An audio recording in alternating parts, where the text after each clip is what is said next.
The River of Souls. As Malcolm and Alyssa left, he noticed a new spring in her step that mirrored her joyful spirit as they headed back into the market. She wasn't holding back like before. Instead, Alyssa returned salutations and greetings with more than a simple nod of her head.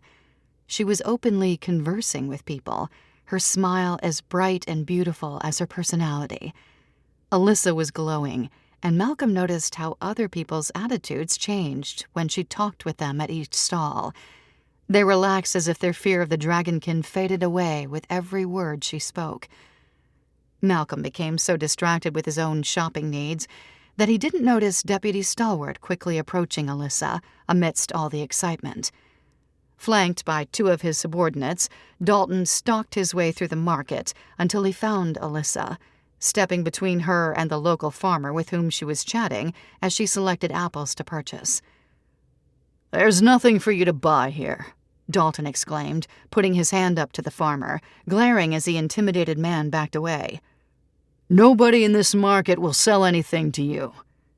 Alyssa was frightened at first, but her blood boiled at the gall of this deputy. "This is a free market. You have no authority to tell these people who they can and can't sell to," she argued. "When it comes to dragonkin, I have every right. You don't belong here with humans. You're nothing but trash." "I am a citizen of Falleen. I fought to bring an end to the war. Where did you fight, Tell me, Deputy Stalwart, what did you do during the war?" Alyssa argued with Dalton, his anger intensifying toward the dragonkin as she insulted his integrity. "I'm here to prevent newts like you from ruining our—" A fist came out of nowhere as Malcolm suddenly charged forward and hit Dalton square in the jaw. The deputy flew backward into his men, which kept him from falling to the ground. "I told you before, never call my wife that name again," Malcolm said. The two lawmen went for their swords but stopped when Malcolm drew his spellcaster, cocking back the hammer. "Do you want to go through this again?" The two men immediately released their swords and stepped back. They remembered the lightning attack from their first encounter, still feeling the stinging sensation on their hands.